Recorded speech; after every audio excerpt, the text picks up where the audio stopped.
om I har lyst til at starte aftenen med lidt champagne. Det lyder dejligt. Jeg er en bil. Jeg skal bare have en dansk mand uden citrus. Uden citrus, ja tak. Ja. Hæft, det er godt det her. Afhældning. Daglig indtagelse af alkohol. Ja. Tilstræbt til konstant niveau på 0,5 promille. Med henblik på indsamling af evidens. Er I klar? Rejser! Det er godt nok lang tid siden, jeg har haft det så godt, som jeg har det nu. Jeg tror bare, der er mere at hente det her. Og måske endda lidt højere op. Så vi skifter gear. Er I fulde? Nej, det er vi ikke. In the opening scenes, we see young people having fun, and alcohol is an integral part of this fun. The intoxicated youth were not considering the consequences and were disrupting public order. Later, the administration of the Copenhagen High School held a preventive talk with the parents of teenagers, asking them to take action. Tommy is a physical education teacher at this school who has long lost enthusiasm for his work. Peter, a music teacher, experiences the same as does Nikolai, who teaches psychology. Martin, a history teacher, is in a similar situation. He presented the material very monotonously and even confused the lesson topic. One of the students noticed this and left the class. Martin's family life is also falling apart. He has a wife and 2 sons, but he still feels lonely. When Martin asked his wife in the evening if she was bored with him, Anika admitted that he hasn't been the same guy she married for a long time. The next day, the school principal told Martin that parents of students wanted to talk to him. And it was not just 2 as Martin thought, but many. The parents are outraged by the fact that the teacher doesn't care about his subject or the students, even though history is a major subject. If this continues, the students won't achieve the passing grade required for university admission. Martin justified this by saying that students were too dependent on gadgets, but he promised to remedy the situation. After work, Martin planned to go to the friend's birthday party. Today is Nikolai's 40th birthday. Anika was absolutely uninterested in where her husband was going. He wasn't particularly close to his sons either. Martin was tired of such a life, but he couldn't change anything. Martin stopped by to pick up Tommy, who was divorced. His only company was a very old dog. 4 friends gathered at a restaurant. Martin refused to drink alcohol because he has a lot of work tomorrow. Nikolai has a wife and 3 children. It would seem that nothing else is needed for happiness, but Nikolai, like his friends, doesn't feel satisfied with his life. Nikolai told the friends about the theory of the scientist psychotherapist Finn Skarderud, that alcohol in small doses is beneficial for humans. Allegedly half a ppm daily improves mood and increases productivity. These words made Martin think. The friends knew about his problems at work. Tommy advised Martin to be stricter with the students. Until they feel authority, they won't respect him. However, Nikolai disagrees, believing that the problem lies in Martin's lack of self-confidence and joy. The waiter offered the guests vodka made in Russia. This time Martin didn't refuse the drink. Soon the waiter offered the guests expensive wine, and Martin didn't refuse again. The friends noticed tears in Martin's eyes. He confessed that he felt lonely. Anika works night shifts, and Martin hardly sees her. When the men asked if he had thought about other women, Martin replied no, because Anika is the mother of his children. Peter remembered how 12 years ago Martin, just starting to work at the school, was going to defend his doctoral dissertation in history. Martin could have become a great scientist, but the birth of children thwarted his future plans. Tommy also remembered how Martin was a rebel in his youth and took dance lessons. No one could have imagined that each of their lives would turn into routine. But today the men decided to forget about everything and have a good time. After all, they deserved it. In the morning, Martin as usual arrived at his disliked job. Yesterday had been fun, but as soon as Martin sobered up, he was back in a gloomy mood. Recalling Nikolai's words about Finn Skarderud's hypothesis, he locked himself in the restroom and drank a little alcohol. It really helped. Martin felt braver, and telling the students to be quiet, began the lesson. After work meeting Nikolai on the street, Martin whispered to the friend that he decided to test the hypothesis, so he couldn't drive. Nikolai, who has a wife and small children waiting for him at home, offered to give him a ride. According to Nikolai, they all should try this hypothesis themselves, so he asked Martin to call the other guys. Meeting Peter and Tommy, Martin shared his experience. Perhaps if they all start drinking a little at work, their lives will improve. The main thing is to do it only during the day and stop in the evening so that they feel normal in the morning. Nikolai and Peter decided to formalize this as a psychological study to see what the outcome would be later. The friends agreed to drink only during working hours. According to the terms of the experiment, they should stop after 8 p.m. and on weekends. Early in the morning, Nikolai was woken up by his young son, who did not tell him in time that he wanted to go to the toilet. Nikolai's life now revolves around taking care of the children. The wife gets tired and is always irritable. To relieve stress, Nikolai went to the pantry and had a glass of wine. Meanwhile, Martin purchased a device that measures alcohol level. Before starting the lesson, he ordered the students to put away their gadgets. No one knows that there's something stronger than tea in his thermos. This time Martin approached the lesson with enthusiasm, sparking interest among the students. Under the influence of alcohol, Peter also excelled in his music lesson. If usually the students looked bored, now they were engaged in the lesson, all thanks to the teacher's creative approach. During the break, all friends except Tommy gathered and shared their impressions. Without a doubt, Dr. Skarterud's method works. Meanwhile, Tommy was teaching a physical education class for the younger students. Thanks to alcohol, he felt relaxed. In the evening, Anika noticed that her husband was drinking wine. Martin was in a great mood and volunteered to cook dinner himself. The husband and wife had dinner together for the first time in a long time. Martin continued drinking wine and suggested to Anika that during their vacation they should go on a family hike, something they hadn't done in 8 years. Anika immediately noticed the changes in her husband. Meanwhile, Martin glanced at the time. Since it was past 8 o'clock in the evening, Martin switched to water. Without responding about the hike, Anika said it was time for her to get ready for work. It was only morning, but Tommy was already heavily drunk. His colleague found a bag of alcohol in the gym. Tommy pretended he had nothing to do with it. The school principal urgently gathered all the teachers and asked if anyone had noticed students drinking during school hours. Many were concerned that a stash of bottles was found in the gym. Later, friends advised Tommy to be more careful next time, otherwise the school administration might suspect something. Martin said he was very pleased with the progress of the experiment and suggested increasing the dosage. Everyone supported this idea. None of them admitted to being alcoholics because they believed they could stop at any time. The friends decided to determine an individual dosage for each of them that would be optimal for achieving maximum positive effects. Even the most famous politicians drank alcohol, so obviously it makes sense. Waking up in the morning, Martin first took out his stash from the freezer and drank. He no longer wants or can stop, increasing the dosage again and again. Arriving at work, Martin was already quite drunk. Of course, his friends noticed it immediately. Martin couldn't walk straight and crashed into the joint, drawing attention from his colleagues. Tommy helped him so that none of the colleagues would suspect anything. In class, Martin was on fire again. The students laughed at his jokes, and at the end of the lesson, they applauded loudly. Nikolai, who was passing by at that moment, was impressed. After the lesson, Martin texted his wife that he had booked a tour.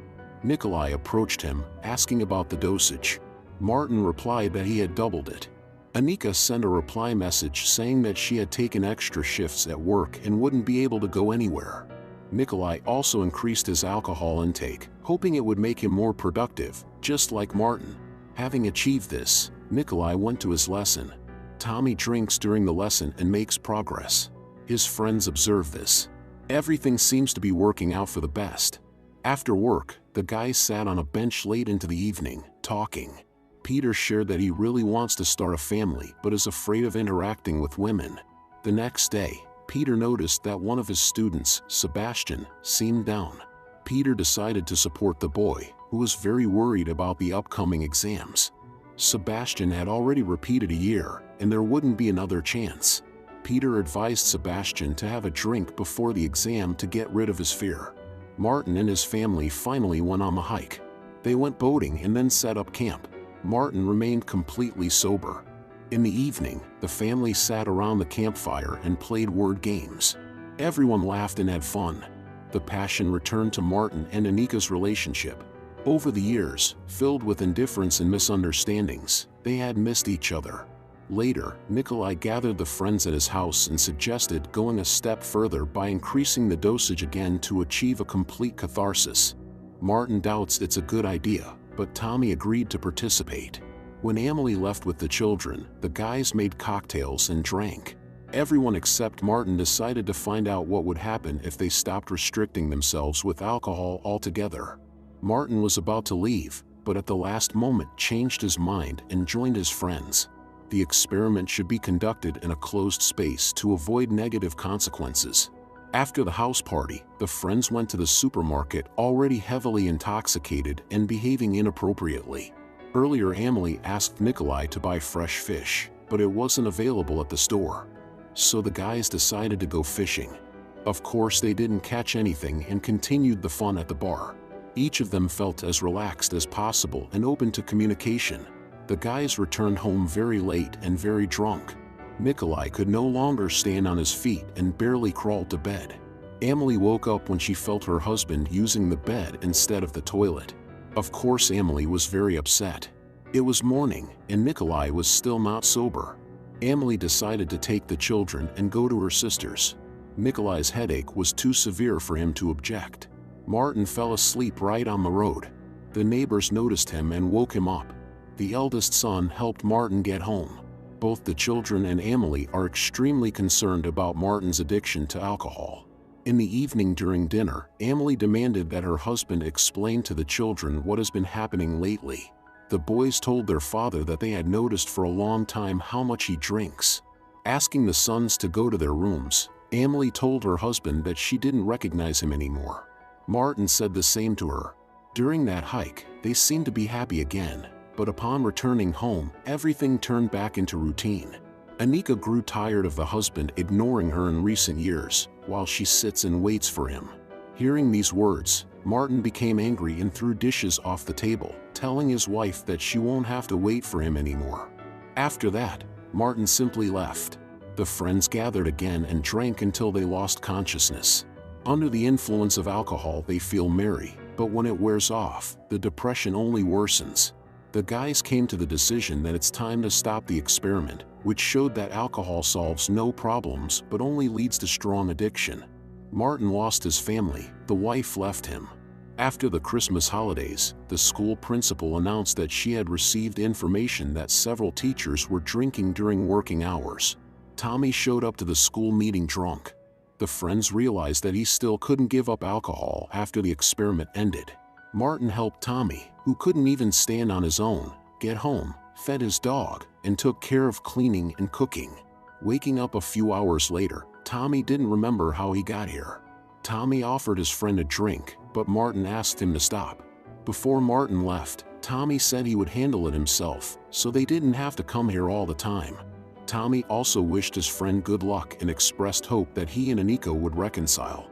Martin also hopes for that. The next day, he met his wife at a cafe. Their son's birthday is coming up soon. That wasn't all Martin wanted to discuss. He misses the wife and children very much and wants them to be a family again.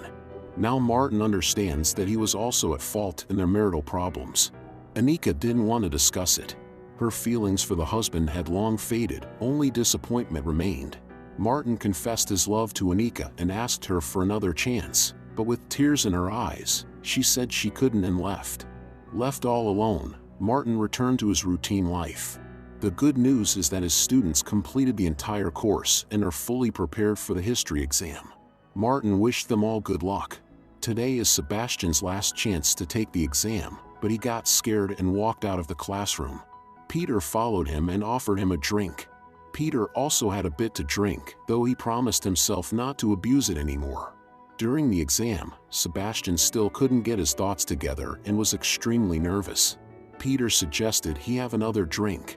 Of course, none of the examiners suspected that the bottle didn't contain water at all.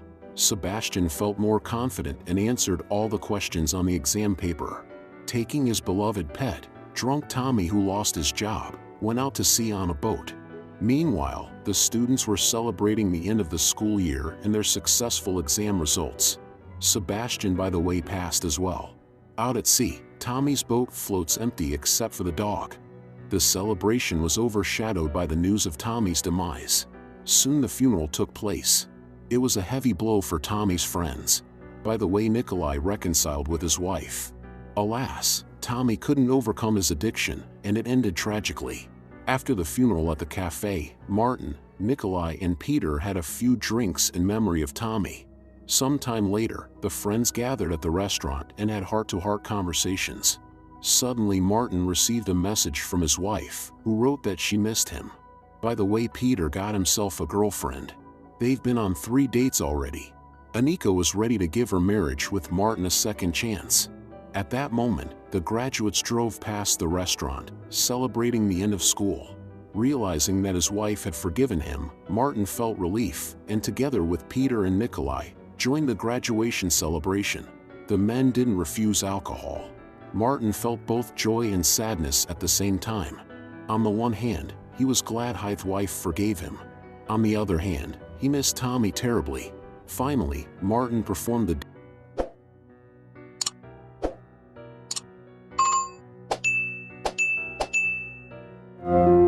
Jeg ved ikke, om I har lyst til at starte aftenen med lidt champagne. Det lyder dejligt. Jeg er i bil. Jeg skal bare have en dansk vand uden citrus. Uden citrus, ja tak. Ja.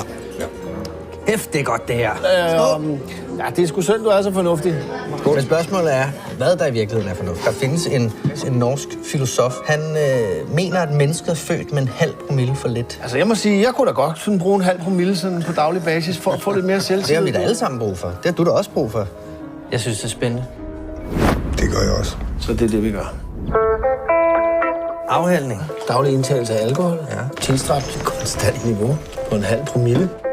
Med henblik på indsamling af evidens om psykologiske og psykoretoriske følgevirkninger samt undersøgelse af forøget social og faglig ydeevne. Det er kun i arbejdstiden, vi drikker, ikke? Men det er jo ligesom Hemingway. Vi drikker ikke efter 8 og ikke i weekenden. Er I klar? Rejs jer!